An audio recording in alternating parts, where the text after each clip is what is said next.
Circuit हाऊसला बसलेलो होतो त्यावेळेस काही डिपार्टमेंटचे लोक बोलवली गेलेली नव्हती, ती वाहतुकीशी संबंधित होती।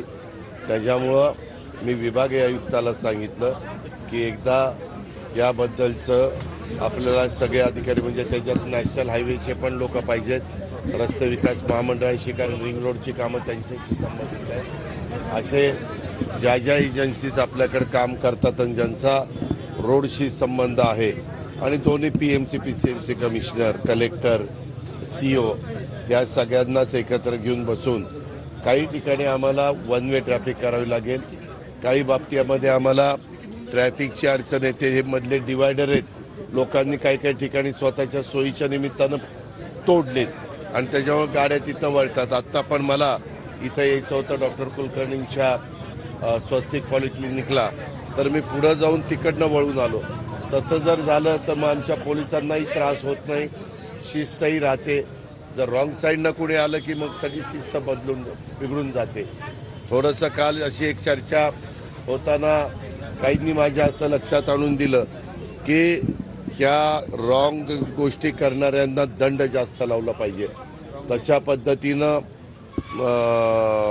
लोकसभेमध्ये, पार्लमेंटमध्ये याची चर्चा झाली आणि तशी मागणी करण्यात आली की 5-1 हजार रुपये दंड जर लावला तर मग लोकांना त्याचा बाबा एवढा मोठा फटका बसतो, आपण शिस्त पाळलीच पाहिजे, अशा प्रकारचे साधारण त्यांचा कल होतो।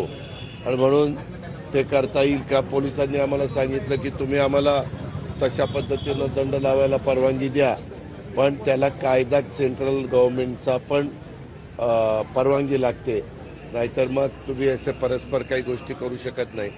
म्हणून या चर्चा प्राथमिक झालेल्या आहेत, परंतु मी पुढच्या महिन्यातच आपण केंद्र सरकारला यासाठी शिफारिश करणार आहात का? एवढं मोठ्या प्रमाणात दंड करा, कारण म्हणजे ऍक्सिडेंटचं प्रमाण आपल्या नितीन गडकरी साहेबांची मानसिकता ती आहे, कारण गडकरी साहेबांना पूर्ण देशाचं नॅशनल हायवेचे मंत्री म्हणून काम बघावं लागतं आणि त्याच्यामध्ये बघा हे टोल आहेत, टोलमध्ये पावती फाडताना जाणारा वेळ, ट्रॅफिकचा होणारा मग गोंधळ किंवा गर्दी, हे सगळं टाळण्याकरता आम्ही बरेचसे टोल काढलेले आहेत। आत्ता पण तुम्हाला इकडच्या रोडला जे 2 टोल आहेत आणि तिकडं नगर रोडला आहेत ते पण काढण्याच्याबद्दल तुम्हाला एक 15 दिवसात ते काढलेले सगळे दिसतील। अशा प्रकारे आपण प्रयत्न त्या बाबतीमध्ये करतोय आणि काही काही ठिकाणी फ्लायओव्हर करता येतील का, इतर काय गोष्टी करता येतील। आम्हाला थोडंसं ह्याच्यातनं रिंग रोडचं काम गतीनं करायचं आहे। आता त्याचे टेंडर जवळपास फायनल होऊन काही काहींदा वर्क ऑर्डर पण मिळालेली आहे आणि त्या कामामध्ये कुठं अडचण येऊन द्यायचा नाही।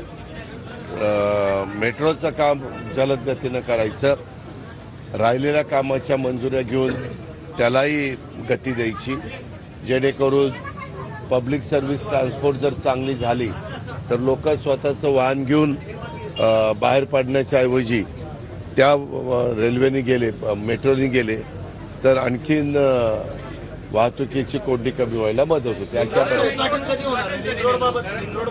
उद्घाटन नाही, रिंग रोडच्या करता आम्हाला भूमिपूजन करायचं आहे। आता 15 तारखेला प्राईम मिनिस्टर स्वतः मुंबईमध्ये येतात काही कार्यक्रमाच्या निमित्तानं। त्याच्या वेळेस आम्ही देवेंद्रजी आणि एकनाथराव आम्ही ठरवू आणि कधी त्याचं भूमिपूजन करायचं, त्या प्रकारे लवकरात लवकर त्याचं भूमिपूजन करून घेऊ। कशाच्या?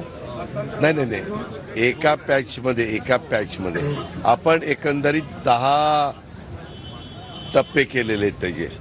त्याच्यातला एका टप्प्याचं जो भोरवेला मुळशी मतदारसंघ आहे तिथल्या काही गावांचा प्रश्न आहे, त्याच्याबद्दल कलेक्टरांना आणि संबंधितांना सूचना दिलेल्या आहेत। त्याच्यात 2 मत आणि एका ठिकाणी कुठंतरी सोमाणी म्हणून कोण कॉन्ट्रॅक्टर आहे त्यांनी इमारत बांधली आणि ग्राहकांनी तिथं फ्लॅट विकत घेतले, तर ते म्हणतात दादा ही बिल्डिंग अर्धी पाडतायत आणि अर्धी पाडून आमचं काय होणार, त्याच्याकरता जरा आम्हाला विशेष बाब काही करावी लागेल। पण तो राज्य सरकारचा अखेरीतला प्रश्न असल्यामुळं मी एक्झॅक्ट काय भार पडणार आहे कारण त्या लोकांचा तसा काही दोष नाही, पण ते काढावीच लागते ही बिल्डिंग, रस्त्याच्या मध्ये येते म्हणून. आणि आमची लोक काहीतरी तिथं म्हणतात जेवढं आम्ही पाडणार आहे तेवढेच पैसे देऊ, असं नाही चालणार. त्याच्यात व्यवहारी जे असेल ते करण्याच्या करता मी लक्ष घालीन.